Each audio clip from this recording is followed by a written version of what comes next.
Welcome to Inside Economics. I'm Mark Sandy, the chief economist of Moody's Analytics, and I'm joined by my two trusty co-hosts, Chris Dorides and Marissa DiNatale. Hi, guys. Hey, Mark. Hi, Mark. How was Happy Friday. vacation, Marissa? You were Oh, it was away? lovely. Yeah, it Yeah? was really nice. Went Yeah, you up went up to to, the central coast of California up by Big Sur. Very nice. got Beautiful some up there. wine, some red, you were talking about red Had some wine. wine. Yep. Uh-huh. Jump Yep. in the ocean? Do any of that? No, it's Yeah. freezing up there. It's Oh, is it? absolutely freezing. Yeah. Yeah. No jumping in the ocean, but stayed on the ocean, which was nice. Sounds nice. So Yeah. I haven't been in that part of the country in a long time. It's Kind of absolutely in the beautiful. middle of it's like the weird thing about California is it's pretty empty, that part of the state, isn't it? There's this, I don't recall many people living there. It just seems pretty wide Yeah. open. I No? mean, you're kind of, south of the Bay Area, right? And then Yeah. north of the Central Valley, Ventura County. So yeah, it's less populated, but on the coast, it's pretty decent sized cities going on Things are there. going on. Things are going on. Yeah, but And you, not Chris, nearly as crowded as it is down here. you were toiling away this whole week, Chris Chris. was. Oh, yes. Oh, absolutely. Somebody Absolutely. has to. Say, I had Yeah. to wake him up. Did you see that? He was I like, didn't hear my name. I didn't know who you were talking to. Yes, I actually was in Arlington, Virginia this week. So, oh, lovely Arlington. doing what? Was that business? Business, yes. I was gave a presentation on the economy. Oh, very good. Good. Do you say anything that I would disagree with? Probably. Right. Right. I'd heckle No, you. I think maybe the emphasis. I think we're just degrees apart, not Yeah. we're not Right. fundamentally apart. Right. Right. Well, thank goodness for that. And we've got a guest, John Leer. John, good to see you. Good to see you. I'm not that far from Arlington, so I'm a little offended right out of the gate that Oh, Chris I didn't, know. say hi. I'm in DC, so right around the corner. I thought you were a Boston No, guy. no, no, no. No? Oh, next Yeah, time, for next time sure. you're here, For sure. gotta keep you honest. And John, this is Absolutely. you're the chief of, you're the chief economist of Morning Chief Consult. Economist Morning Consult. That's Yeah, right. Yeah. right. And is Morning Consult headquartered in DC? Headquartered in Washington, Oh, DC, it is. New York, Chicago, San Francisco, but DC is our hub. Right. We were just commenting. We're all in our uniform. I guess a white shirt. I guess, although John's white shirt looks a lot more somehow better than my white shirt. Right. I don't know. How's that possible? It's the same white shirt, but he looks better in it. Maybe he Look, ironed it. yeah, right. I think by Friday, you just go to whatever's easier. A white shirt on Friday is like, okay, I don't have to think. Or at least maybe that's how I approach it. That's how oh, definitely. Yeah. That's why I said it's my uniform. I don't, Yeah. therefore I do not think. I just put it on. Although I have found, have you seen these new, and I don't mean this to be an advertisement, but might sound like one. These Peter Millar clothing line. Have you seen this? It's pretty cool. Yeah. And very comfortable pants. I'm again, I don't want to advertise, But no yeah. jeans. No jeans, right, Mark? No jeans. No jeans. No jeans. Yeah. You know what I'm talking about, John? Or you're not in the I loop? do. I know it from the golf world. They've been Yeah, in golf world. they've Right. made golf like polo shirts for a long time. They're pretty Yeah. comfortable. Yeah. But now they have pants. The pants are really Oh, okay. very comfortable. And to Marissa's comment about ironing, they're crease-proof. Non-iron, yeah. Yeah, that kind of It's thing. maybe slightly too kind of preppy for me. It's just maybe a little Oh, too. It's really? yeah. I think yeah. Too much. Too much. Yeah, it's a little much. Are you saying I'm preppy? It might be. I think we're learning through revealed preferences here. What's Right, going on? exactly. Which goes to surveys. So how are things That's going exactly at right. Morning Consult? What's going on? Going- How's business? Business is going really well. I think we've Good. seen, 2023 for a lot of companies was a tough year. And I think that is meant on net sort of a good thing for a company like Morning Consult that comes in and tries to help folks who are dealing with some of those demand uncertainties and challenges. So it's a global data intelligence company. So we're able to come in and help folks across the C-suite, but really focused on that sort of demand forecasting, demand outlook perspective.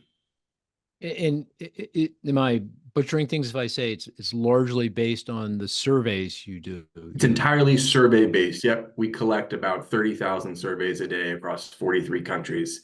So it's like high frequency global survey data across a really wide range of issues. And what I really love about my job right now is going through and trying to figure out, these sort of connections across our economic and brand and political data.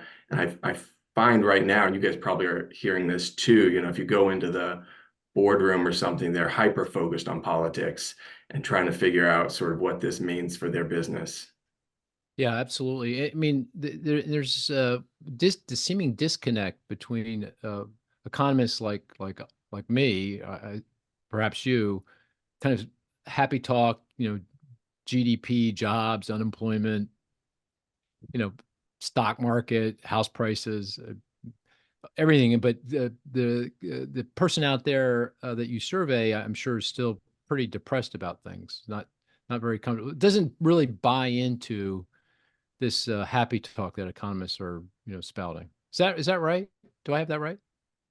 I think on average, although I would say, where we're kind of moving, I think it's not just the survey space. I think it's the data space in general is trying to kind of move away from looking at averages, thinking about distributions. We maybe would use box and whisker plots would be sort of the older way of doing it. But, the econ speak would be sort of heterogeneity in consumers and consumer outlook. I think that's widened recently, in large part because we have this economy where folks who are invested in the stock market are longtime homeowners. They're really doing quite well financially, and you sort of contrast that with folks who are renters, and we could talk about the rental market. It well. The rental market is really tough right now, and then there's a lot of folks out there who just do not have access to a 401k or don't have money invested in the stock market. So booming equity prices doesn't really mean anything for them, and I think that's the disconnect that we're seeing in our surveys. Okay, yeah, I want to come back to that, but let's talk about the data first, because we got a lot of economic data this week. Generally good, I think. But Marissa, what you want to go through some of the data, the highlights, and how you feel about things based on the data?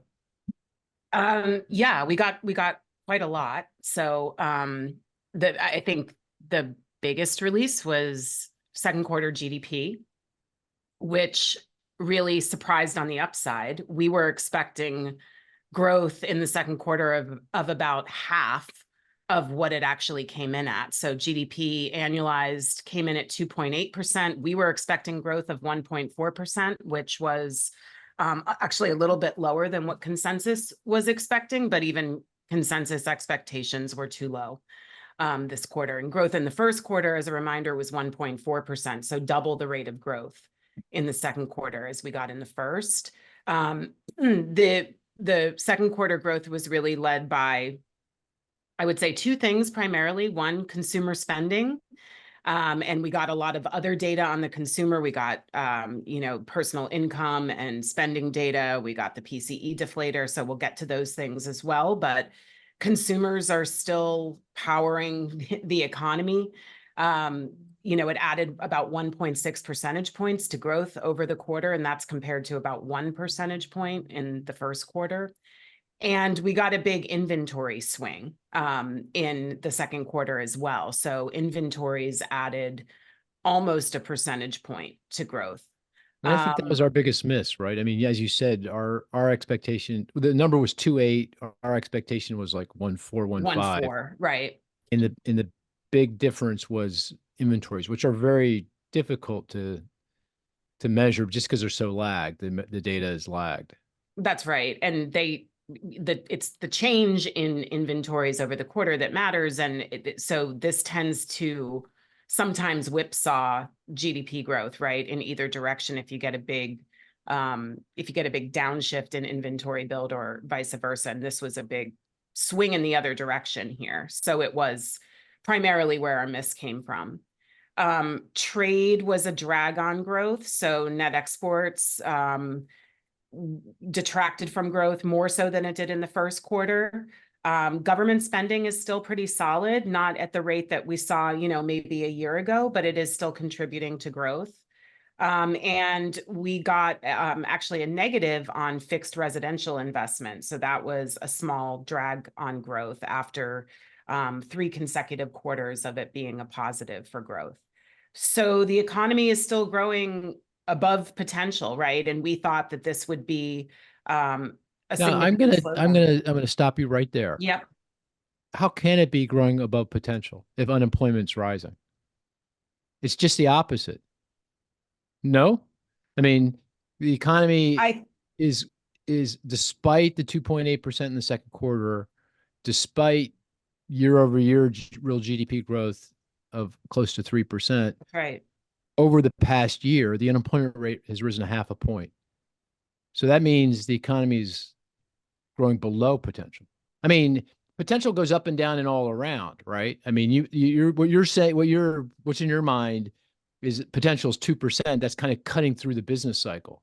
But at this Right. point in time, am I wrong, Chris? I mean, how would you think about that? No, I Because don't think this you're is a wrong. point. This is something that's confusing me a little bit, right? Yeah. Yeah. Yeah. I would say And- near potential. I don't think you're advocating that it's Sustainable. right, sustainable or radically or sharply different from potential, right? I don't think you're making that claim.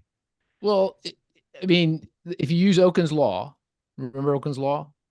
Okun's law would say, for every percentage point difference in the GDP relative to potential, you get a 0.5 point difference on unemployment.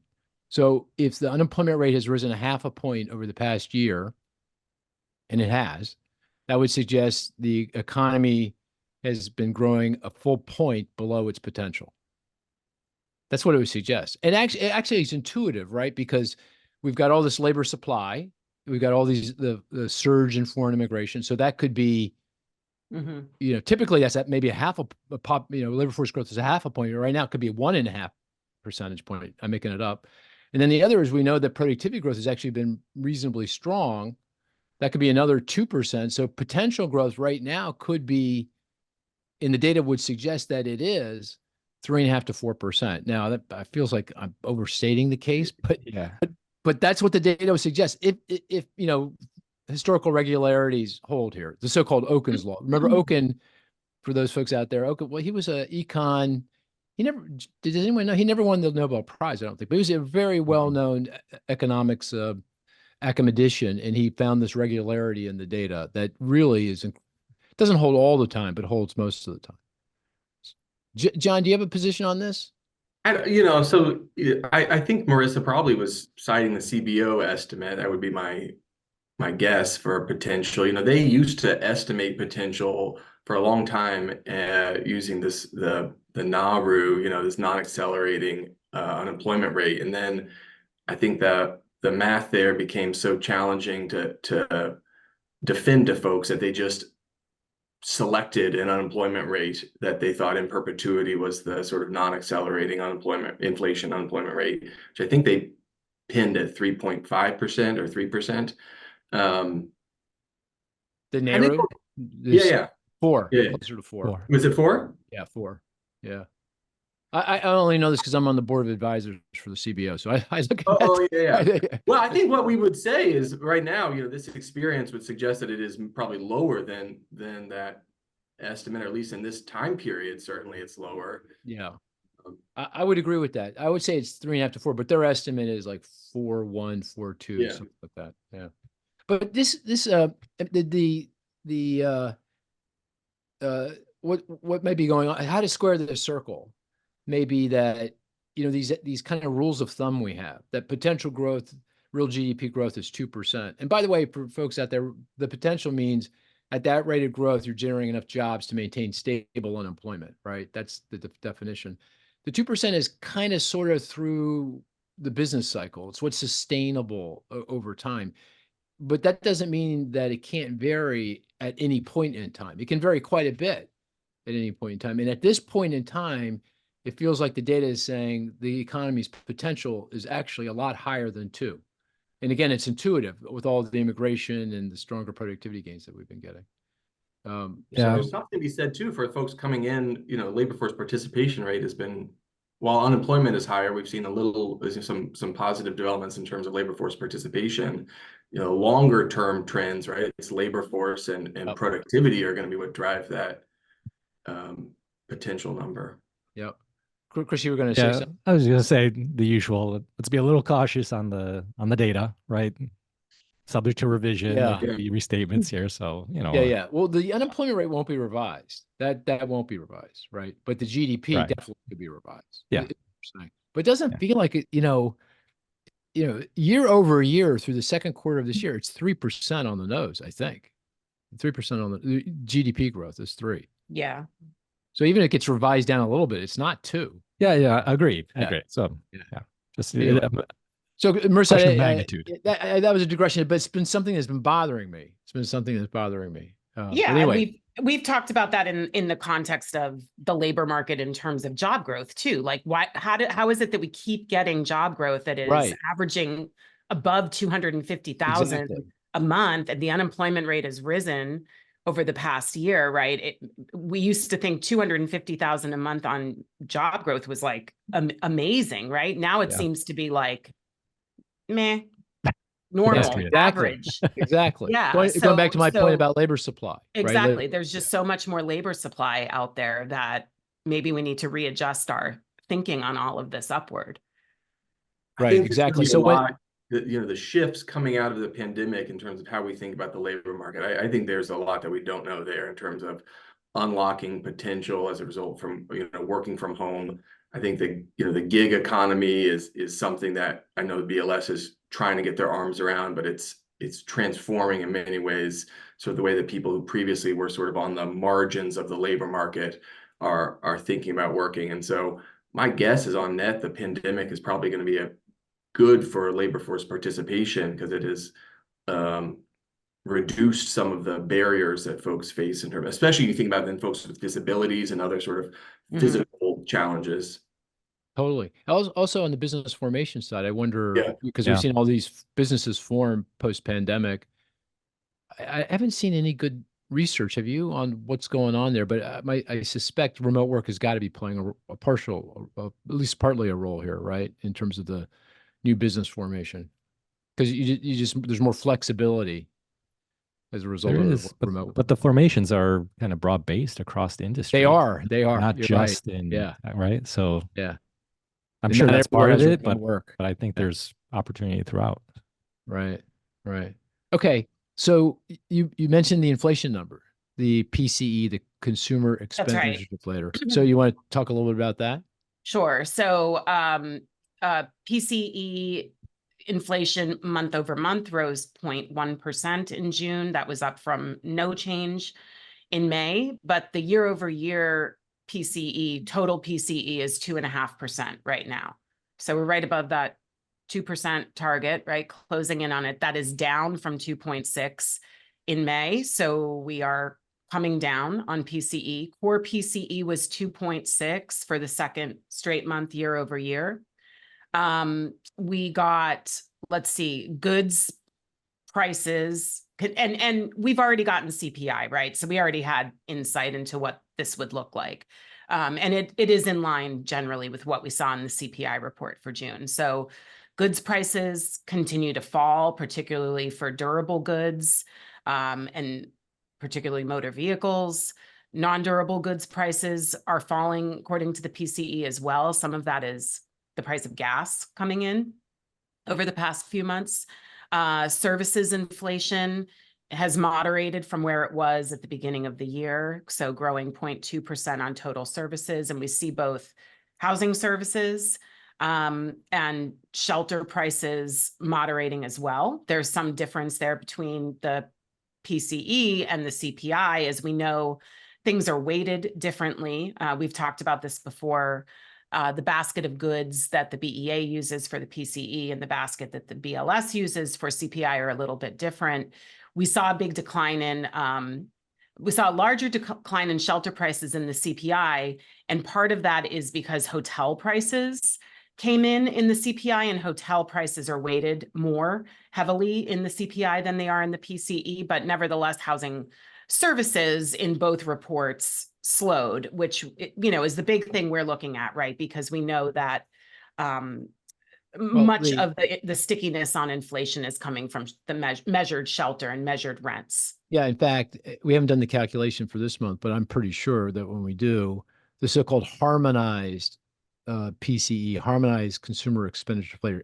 So this is the deflator excluding the implicit cost of home ownership, the so-called owner's equivalent rent, which there's actually now growing. Have you seen the research that's coming out now in the Fed system saying they should exclude OER when trying to assess inflation to determine monetary policy? If you do, then we're at 2%, below 2% on a year-over-year basis. Right. Been below 2 for, I think, almost a year, maybe more than a year now. So we're there. I haven't seen that. I haven't seen the Yeah, it's recent research I think you're it's the referring Minnesota to. Fed. They just Okay. put out a really, I thought it was a good piece because it agrees with my view.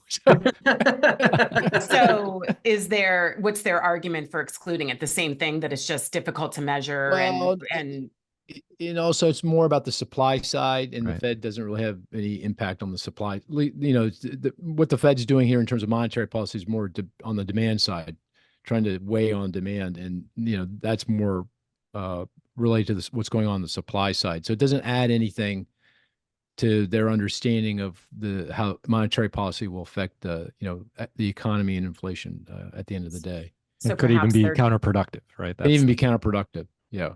Which I made that point in that Washington it is Post right now. op-ed. Yeah, like it is right now. Now. That's the view of Erdogan as well, that rising interest rates actually lift inflation. There you go. Okay. Thank you for that. Yeah. Of course, is the Turkish, he's the prime minister or the president? I can't remember. President, I believe. President, yeah. Yeah, thank you for that, John. Thank you. So the inflation, by the way, the number, I believe the core PCE was up 0.18, on the month. We've been reduced to going to the second and third significant digit here. Yeah. That's like right on target, isn't it? If I analyze that, that's pretty darn close to 2%. I'm just saying. Okay. John, so let me ask you this. So Yeah. these numbers are good. I mean, Yeah. objectively good. Growth Yeah. is strong. Yep. Lots of jobs, low unemployment, and inflation is back in Yep. within spitting distance of target, if not at target. Yeah. But then I look at the surveys. I look at your survey, and then I keep bringing up the University of Michigan survey just because it's been around a long time. Yep. And I know in one of the surveys that you conduct that I pay real close attention to, you ask the same questions that Yeah. the University of Michigan asks in their survey. It makes sense. I mean, for continuity's sake. Obviously, your survey is based on a lot more survey respondents and much more timely. But the University of Michigan survey, and we got a data point today from them for the month of June, I believe, very, very weak, compared to historical norms. The value was, just to give context, 66.4 in the month of June. The average since the beginning of time is like 85. It's more than a standard deviation below its average. Why? What's going on there? Do you have a sense of that? Why are people so down? Yeah, I think there are a couple phenomena. So first of all, we see something similar in our data, which is, still about 20 points below where folks were prior to the start of the pandemic. I think the pandemic was a 1-2 punch. Obviously, we had the, initial shutdown and then the associated inflation.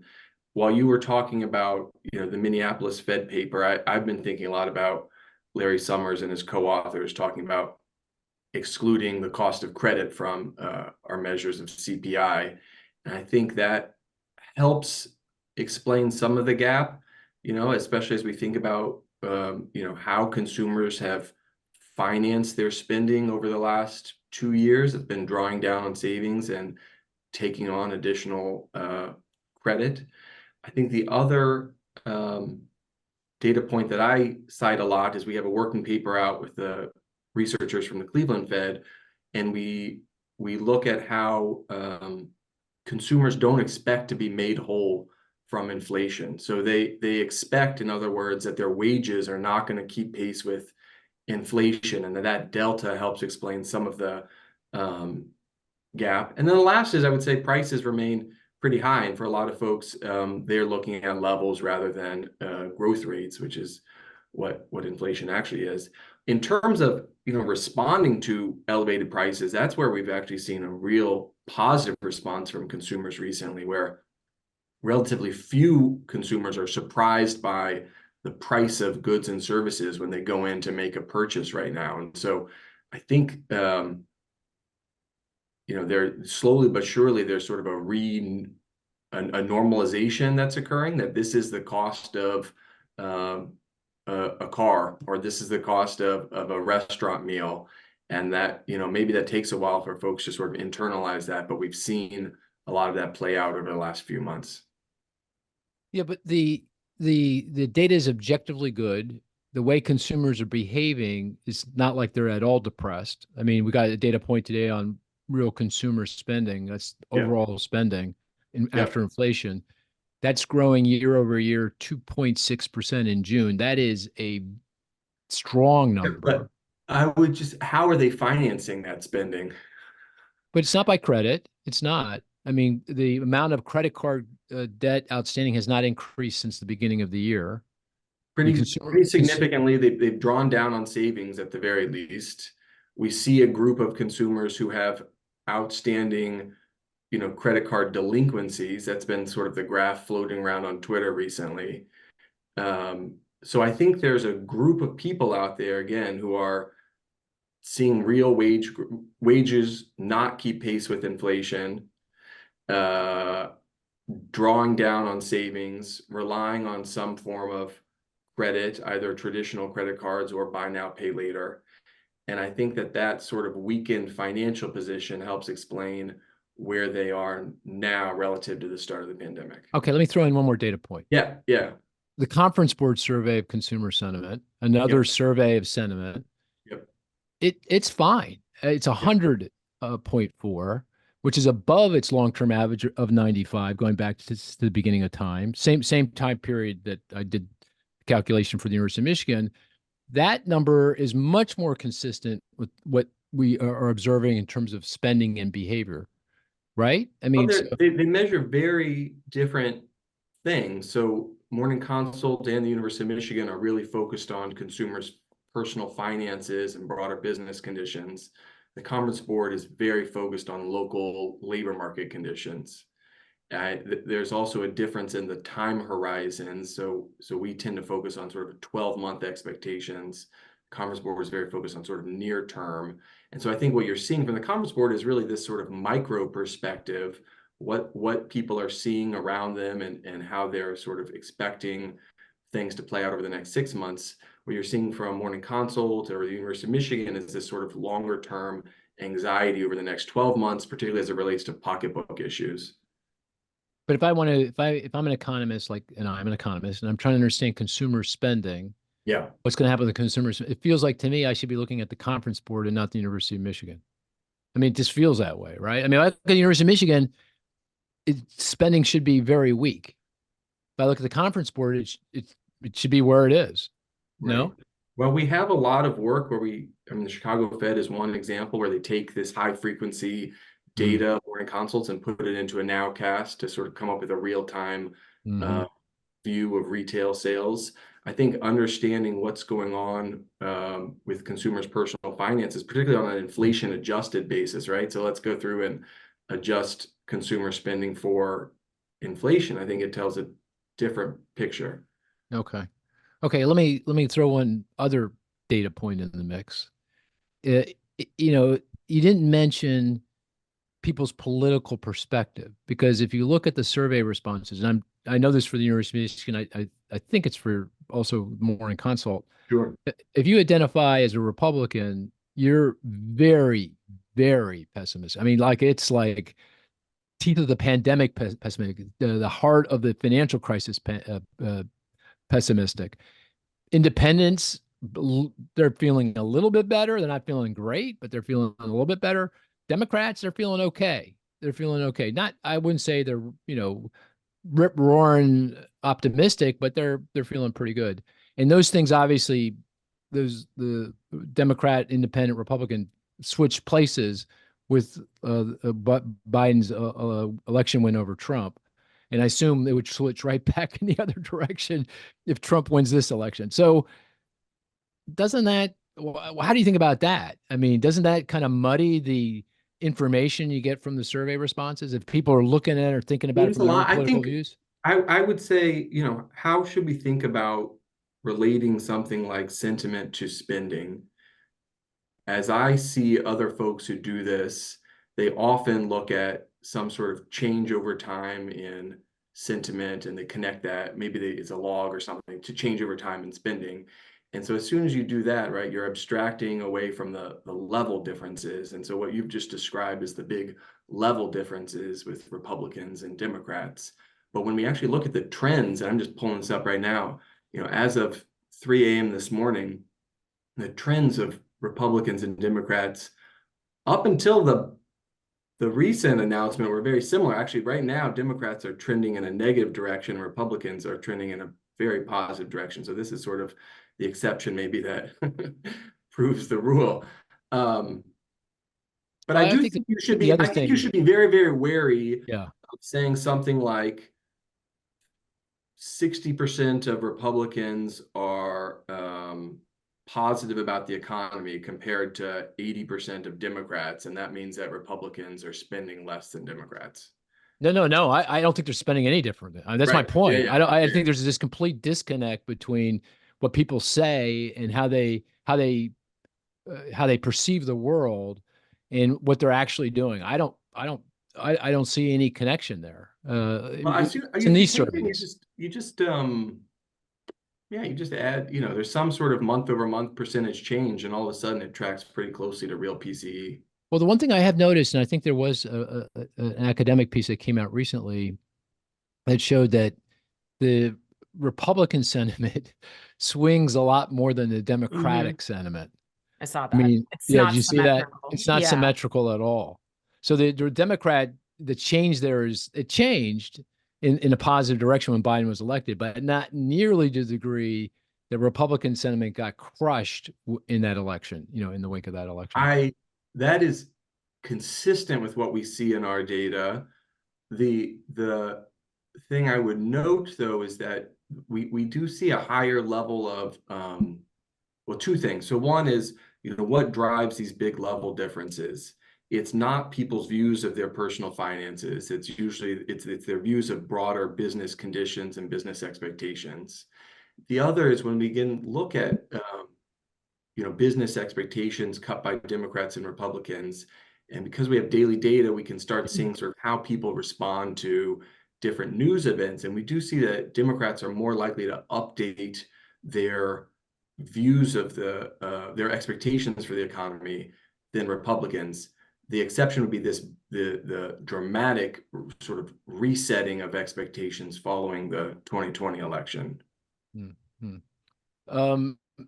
What was I going to say? So one of the reasons you gave for why sentiment is so in the dumpers, is it's not the inflation that matters as much as the price level, meaning that people are still paying a lot more, even though inflation's come in, the rate of growth in the price of goods and services has slowed and back close to the Fed's target. Obviously, people are paying a lot more today than they were a few years ago because inflation took off back in late 21 and going into 22, the pandemic, the Russian war, that kind of thing. So if you look at the cost of groceries, that's up 25% from where it was 3 years ago. I'm making that up, but roughly speaking, rents are up 25%, gas is up 25. Those are staples. And so people still have that kind of gnawing at them. This really bugs them. And I get it. Because their real wages got nailed. And as you pointed out, to supplement their income, to maintain their spending, they had to borrow more. And it's one thing when rates are low, but when rates are high, your interest expense now, especially if you borrow against your card or buy now, pay later, you're going to be paying a lot more in interest expense. So that all, adds up to me. Is that, would you put that kind of at the top of the list of the reasons why people are feeling about about their I think financial it's a very situation? significant reason. I would add maybe sort of a nuanced point. We have a paper out where we call it the expectations of others, where I think one thing that has shifted over the last few years is just how people form their expectations of the economy and inflation. And so we see that this is maybe going to be a little too wonky here, but I'm going to go deep into it. We No, see please. that people's inflation expectations are heavily influenced by their social media connections, and that people who live in, you could think about shocks to inflation across the country. On average, we're talking about average inflation, but there are pockets of inflation, pockets of the country that are experiencing elevated inflation. Those people, those cities tend to have sort of an outsized impact on how people perceive inflation. Basically, the negative news from regions with high inflation travel more across social media and have a bigger impact on people's inflation expectations. And so it's a really challenging time now to be, thinking about the role, this sort of relationship between expectations and reality, because you think about sort of Robert Schiller's world, right, of these narrative economics. Well, that's all been sort of supercharged right now with social media. And so negative news travels more, is more persistent in terms of impacting people's future expectations. That is one of the reasons I think that we continue to see this sort of depressed level of consumer sentiment, despite a relatively strong, broader sort of macro perspective. Oh, that's fascinating. Yeah. So you're saying the people who suffer a negative economic shock are more likely to respond and scream more loudly than folks that are benefiting. Yeah, I from mean, the old model that we would have, and Michael Weber at the University of Chicago still does a lot of good work here, thinking about people go to the grocery store and those prices are very salient for folks, and they remember what they paid the last time for eggs. And so they're updating their expectations based on what they see in the grocery store. And what we're saying is that that's part of the story, but there's also sort of what people experience via social media. In particular, what we look at is people's Facebook connections. And I think we're moving into a world where it becomes more and more difficult to sort of pin down observed economic experiences and use that to explain people's expectations without taking into account sort of the full range of information that they're using to form their economic expectations. Oh, fascinating. Very interesting. Chris, do you have any comments on this conversation so far? It's fascinating. I think John is right. There are a lot of shifts going on here. We're not clear exactly how people are making their expectations. And I guess the other point to make then is, does it matter? How much weight should we be putting on these measures if at the end of the day, regardless of how those expectations are getting set, people are acting in a very different manner, right? So how much of a signal is there really in this in this data that we collect? So that'd be the question I would ask. Right. So John, you do these surveys all over the world, and specifically focusing on inflation, because I do think that that's the thing that is gnawing at people the most. The fact that they're paying a lot more today than they were a few years ago, particularly for things they need to buy, necessities. Are you observing any differences across the world in terms of how people think about inflation and how it affects their general mood?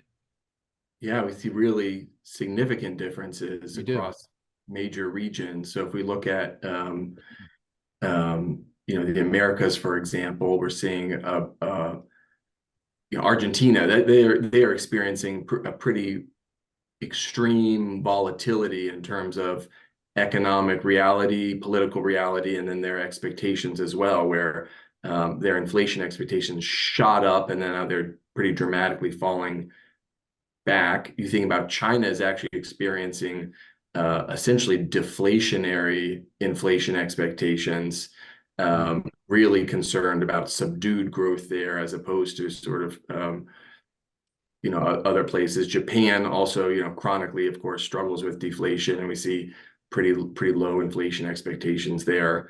And then you could think about just in terms of consumer sentiment. Australia is a company that is a country that jumps out.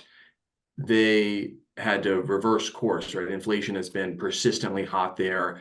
The central bank had to come out and say, actually, we're going to stay higher for longer. That was a surprise to a lot of folks in Australia, and we see that playing out in terms of pretty negative shock to sentiment in Australia.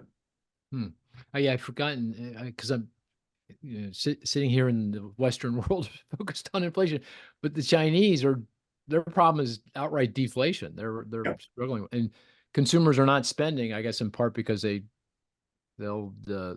thinking is that people will delay purchases because they think they'll get a better price if they delay. Yeah, it's a real problem. They're in a very tough spot because the traditional approach, right, would be some sort of government stimulus. They used a lot of government stimulus earlier, and then they've got kind of what happened in the US, right, with the mortgage crisis. They have this broad debt overhang that's just weighing down on lending and economic activity. And it's hard to figure out sort of what that solution is to work through outstanding debt there. Yeah. Well, I want to play the game, the stats game, and then I want to come back and talk about, what you're learning about people's thinking around the election and, how that's playing out. Before I do it, one kind of open-ended question. What are you seeing in your surveys that recently that surprises you the most? You go, whoa, I didn't expect that. Ooh, that's a great question. Well, I would say one thing that I feel obligated to tell everyone about, I've been tracking it for a while now, is very robust consumer sentiment in Russia. Oh. And so we look at, we look at the shock from the pandemic, the shock from the initial invasion, and then shortly thereafter, really a persistent rebound. And then you go tie that back to, the IMF just consistently trying to upgrade their forecast for the Russian economy. It's a conversation I've had with a lot of policymakers right now to try to understand sort of the extent to which these sanctions are actually affecting the Russian economy when so many countries like China and India have found really clever ways of continuing to import Russian energy. Do you think, though, that, I mean, if I were sitting in Russia and someone surveyed me, I'd be pretty reticent to say, oh, I'm not so happy with this situation. I don't know, just saying. Well, we did see a drop when there was the initial invasion. You did? Okay. We saw a drop when there was the mandatory conscription. I see. And so it does seem to be sort of sensitive to these things. Again, the levels, I think you have to abstract from the levels, but just looking at the trends or the growth rate is where it feels like there's a pretty strong signal. We also do inflation expectation surveys there that spiked following the invasion and then came down dramatically, I think, when it became clear that this wasn't going to be sort of as big of a deal for the domestic economy as folks maybe initially thought it would be. Interesting. So the Russians are feeling pretty good about things. Russians are feeling pretty good. Economies seems to be humming along. Chinese not so much. Chinese not so much. Very low and falling inflation expectations. I can go in here and let me pull up the China data from this morning and see exactly what's going on there. They've had so many different phases to this recovery. Right. And so actually it looks to me right now like, sentiment seems to be increasing. People have a pretty more optimistic view of growth in the country as a whole, even as their expectations for inflation remain very muted. Interesting. And where does the U.S. line up in that spectrum, Russia to China? Are we kind of closer to China or closer to Russia? A great question. Well, people in China are basically always very optimistic. So if you just play the game, like what share of people have a high view, people in China are always going to say things are great. Coincidentally, we do not ask people about, in Russia, their views of leader approval, or in China, right? So we're not going to do anything where we think we maybe jeopardize the safety or security of our respondents. Right. Got it. Okay. Let's play the game, the stats game. We each put forward a stat. The rest of the group tries to figure that out through clues and questions, deductive reasoning. The best stat is one that isn't so easy we get it immediately. I don't think that's going to be a problem this go around, or one that's so hard we never get it. And if it's apropos to the topic at hand or something in the recent data, even better. And we always, John, we always begin with Marissa. So Marissa, you're up. Okay. All right. Statistic that came out this week, it is negative 0.65 percentage points. That's the differential between the PC and the CPI. Oh my God. Wow. Wow is right. Because that was gonna be his stat. Well, now I have no chance of stumping you guys. That's like outrageous. I did this last week too. You weren't here, Got- Marissa, but got last lucky. week he did the same thing with one of the stats. Yeah, that is correct. Yeah. Good one. It's a good How one. did you get that fast? It was going to be, yeah, it was your one of the statistic. ones I thought about. So Very Okay. good. You want to explain? That's interesting. I think we have to go look at Sure. the rules a little bit. So- That's not just a statistic. That's a transformation. That's some- true. Oh. That is true. It is a You can do that. calculation. You can do that. You can do it's that. in our release on the, Oh, on the okay. Economic View website. Right. We publish this difference when we cover the PCE or the CPI release. We'll go over the rule book with you at some later date, John. There's not much of a rule book, as you can No, see. no. Are you kidding me? We got to keep Marissa, on the straight and narrow. We need a rule book. Yeah. So anyway, why'd you pick that Okay, number? the reason I picked it, so this is year over year core PCE minus year over year core CPI. The difference is minus 0.65, meaning PCE growth is 0.65 percentage points lower than CPI growth. And that's significant because we've seen much larger differences between the two over the past, at least since the beginning of this year. So the sort of, this is more in the range of the normal-ish difference between these two measures that had ballooned out to almost a full percentage point over the past few months. And it started to come in, and it seems like part of the reason it's starting to come in is this moderation that we are now beginning to see in shelter inflation. That's really been the real difference between these two surveys. So in the CPI, shelter is weighted roughly about a third of the basket. And in the PCE basket, it's about half of that. It's like 15, 16% of the PCE basket. So that, given that shelter is what is driving inflation mostly now, that difference is really significant in how the two surveys weight shelter. So now we're starting to see them converge a bit more toward their normal difference. And I think that is reflective of the fact that we're starting to see shelter disinflation. Got it. Hey, John, I failed to ask you when we were back at the start of the conversation about monetary policy. I bet you can glean what I think the Fed should do. Do you have everyone knows what you think the Fed should do? Right. I've been pounding that drum, I know, and I've been right. I'm just saying. But I would say I'm not in your camp. So I don't think July should. I don't think it will be, first of all, and I don't think it should be. Okay. You think they should wait till September? September, yeah.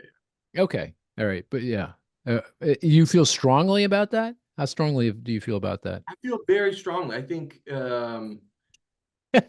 Okay. let's remember. So 2% is not a ceiling, right? It's supposed to. They came out with a new framework that if you think the framework is worth anything, it's essentially sort of average inflation targeting over some period of time yet to be disclosed.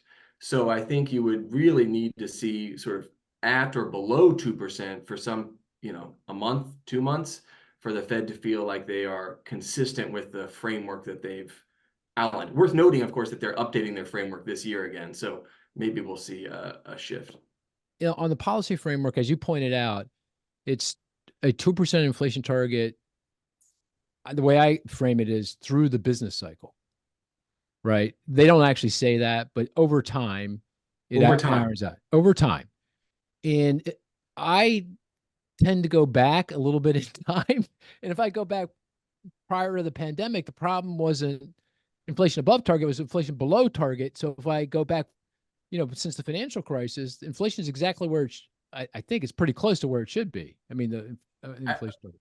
I think it is not clear to me, and I don't know. Yeah. And I think that was part of the framework that was intentionally sort of left ambiguous, because so much of it, that's where the calibration matters there in terms of what your length of time is. But you're absolutely right. If we had the zero lower bound problem for 20 years, so if you go back far enough, then all of a sudden, I mean, you really could have started cutting rates probably at 9% if you average enough of those sort of very, very I don't low think readings. so. I mean, it would be crazy. I mean, that's what I'm saying. Like Yeah. figuring out how you. Yeah. No, I understand. That's why I say the business cycle, and just. But good So point. I would say two things. One is, getting close to 2% is not the same as being there. And you're really good at forecasting, but I think the Fed has a high level of humility, and so they really want to see the data. No, I'm definitely not humble. That's just The not me. Bank of England had to kind of pivot. I don't think they want to do that. That would be maybe the worst case scenario, is that they start the sort of cutting cycle, and then all of a sudden you sort of start seeing a shift, and maybe you get a bad reading again, and there's sort of Fed credibility is at stake. Got it. Okay, I digress. Do you want to go next with this, John, the stat? I don't really want to go after. Oh, I'll go. It's a lucky break. No. It was a lucky break. All right, so here my number is 3.5%. An economic statistic? An economic statistic. This past week? Past week. Not the savings rate. It is the savings rate. Nice. Very good. Very good. Oh, man. Not quite as good as Chris, but very good. I didn't have the same level of confidence. Well, because in my mind, I thought it was 3.4. I think it is 3.4. With there's the monthly and the quarterly. The quarterly Okay. The 3.5 was the quarterly. Got it. 3.4 is the part monthly. of the GDP release. For me, the savings rate, I mean, we talked about it a little bit earlier, but that explains a lot of what's going on with consumers, that they've had this robust spending, but it hasn't been cost-free. It's come at a falling level of savings. And then we see that play out for some particularly exposed households with elevated levels of delinquency. So I think it just tells some of the story of what's been fueling this pretty remarkable economic cycle. Yeah, I describe more of that, though, to the wealth effect, because most of the spending is done by the folks at the high end of the income distribution, right? And they're, looking at their stock portfolio, and also a lot of that, still probably some excess saving built up during the pandemic that they haven't spent. I think that's probably I think a lot of the excess savings has been drawn down. The San Francisco Fed has done a lot of work there. It's different. Is that contrary to the House? Oh yeah, they're bogus. Sorry. We do our own estimate of excess saving, John. Okay. By like income decile or quartile or something? Yes. Yeah. I'll send it to you. I'll send you our work. Okay. Yeah. But yeah, I mean, it has been drawn down, but we just got a new estimate, I think this morning or yesterday, and it looks like there's still over half of it left. That's our estimate, though. Right. That's our estimate. Yeah. That's right. Yeah. So we every month when the saving data come out, like it did this morning, Scott Hoyt, our colleague, does recalculates, and it peaked at the excess saving, the extra saving done during the pandemic, 2.4. I want to say 2.4 trillion at the peak, which was in late 2021. And we're about half of that now, like 1.3, 1.4 trillion, something like that. So that's still a lot. Yeah. But none of it's all at the high end. Income. It's all at the high end. Yeah. All the top 20% of the income distribution. Yeah. Folks in the rest of the distribution. In fact, I think people in the 60 to 80% of the distribution of income, they've blown through completely all of it. Completely all of it. Lower income households, it's a little more difficult just because you've got folks that, they're like retirees and, that kind of thing that complicate the interpretation of the numbers. But anyway, okay, that was a good one. That was a really good one. And Chris, you want to go next? Sure. 73 cents. 73 cents. Yeah. Pack of bubble gum? Nope, but you're in the right. Well, it is a price. I'll put it. It's a price for some food item? Not a food item. No. a commodity? Gas? Is it a Nope. weekly change in gas prices? Nope. Nope. This is a tough one. 73 cents. Is it something we buy as consumers? It is something that people buy, yes, Something but that not people as much buy. as they used to. Why? Okay, but this isn't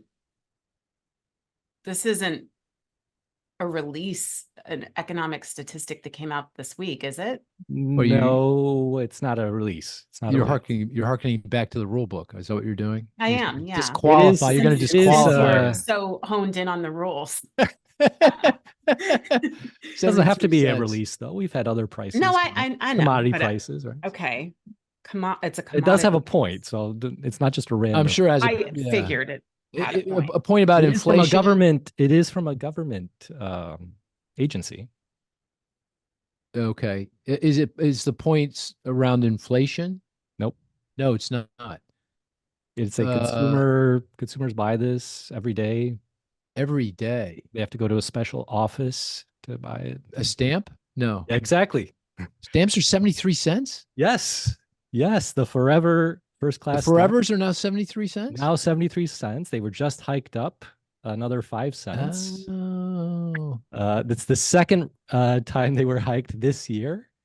Oh. And they're up 33% from 2021. Wow. And I think this price encapsulates this divide between what people perceive and what they're doing, right? Who I don't uses know when stamps, though? Who when was uses the last time you stamps? bought a stamp, That's the Mark? question, I think. I think Yeah, that probably explains the divide. Is there's probably the stamp using. Oh, yes, right. John, I think you should run a survey. I'm in. Let's go. Yeah. I mean, are you a stamp user or not a Need stamp it back user? tomorrow. There you Yeah. go. But my point is, I never buy a stamp. I can't remember last time I mailed anything, but I read this headline and I'm mad as hell. What the heck? You know, twice in the same year and this big increase. Well, especially the service has declined. Have you noticed the postal service is just awful? This whatever they're doing to revamp the post office, I've been following it closely, but it's a mess.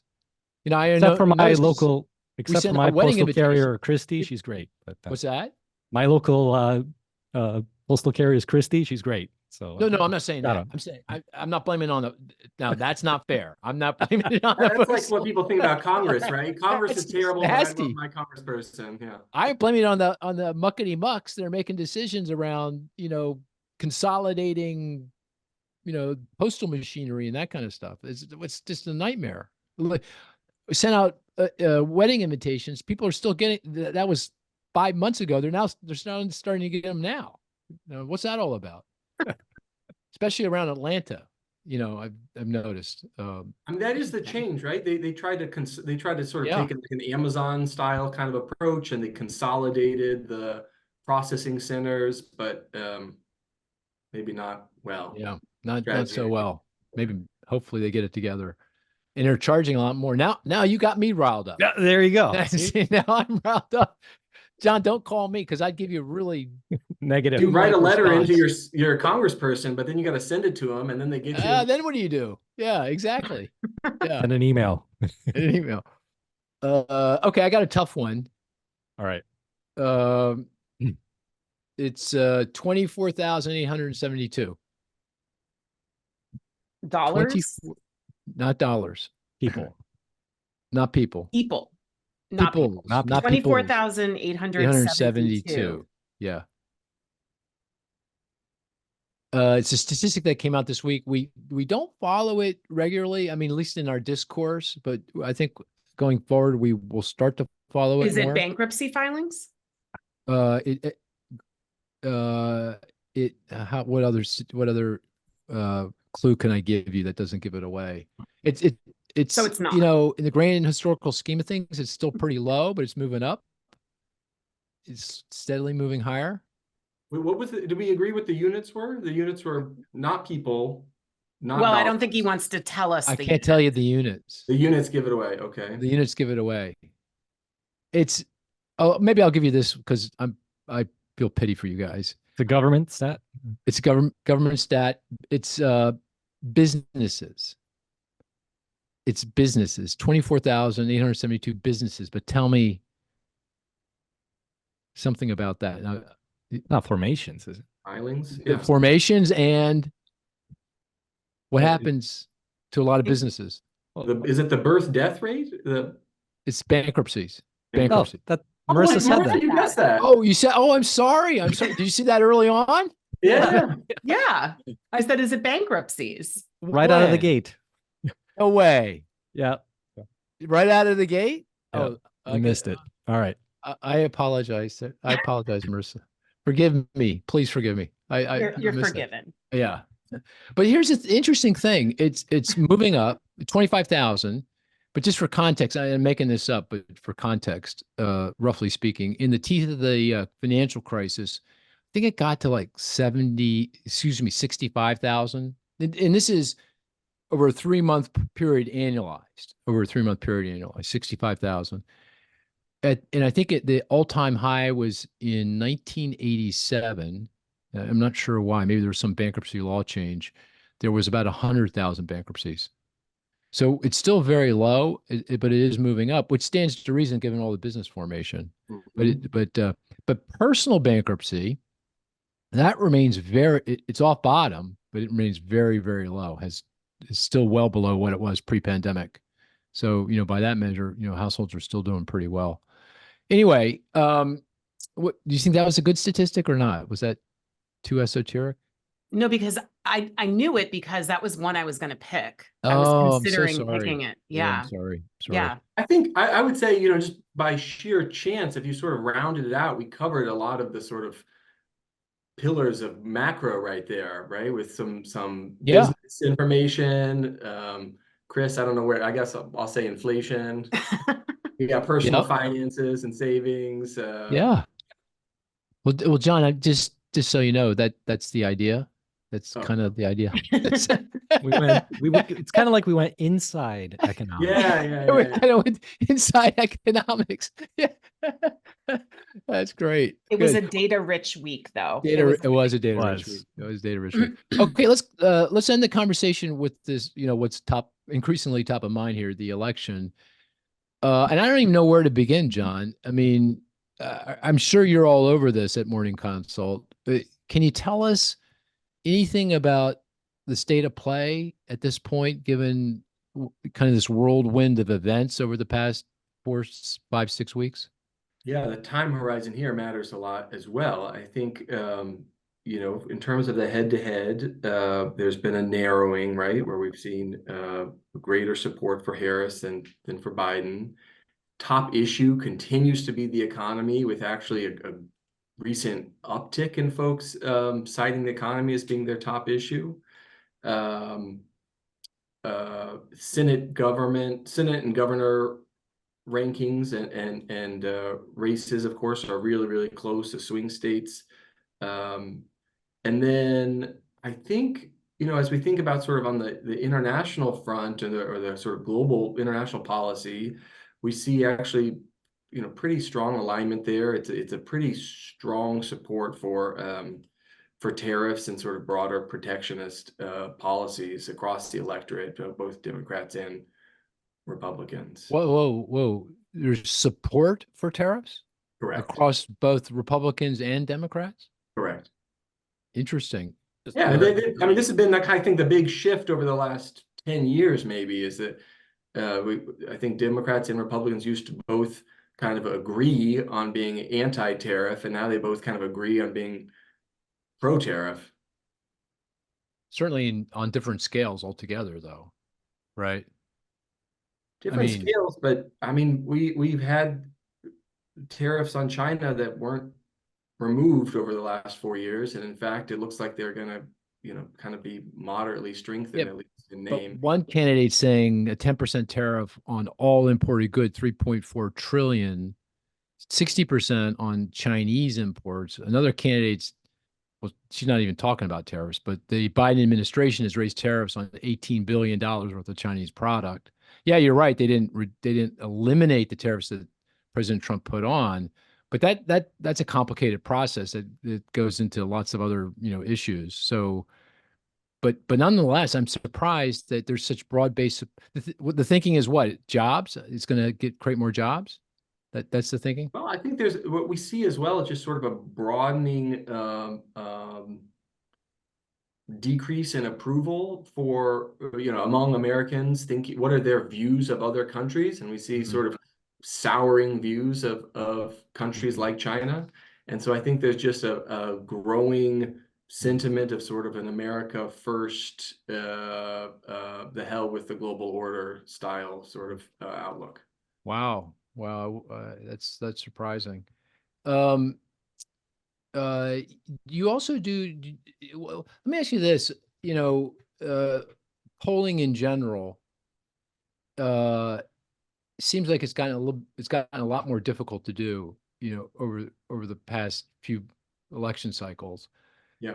Response rate, actually, maybe make this even a broader question. Response rates are down for at least a lot of the government surveys. Very difficult for people for folks to get people to participate in the surveys, and designing surveys and doing polling in a way that is accurate. It feels like it's gotten more difficult. Is that fair to say?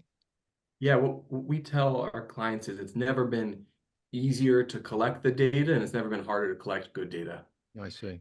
And so, I mean, we see this, right, with the response rates for a household survey. We see it with University of Michigan moving to an online survey. I think there's broadly sort of been this sort of aha moment that this sort of random digit dialing of phone numbers is now sort of seems almost as antiquated as going to somebody's front door and trying to see, who's going to open the door.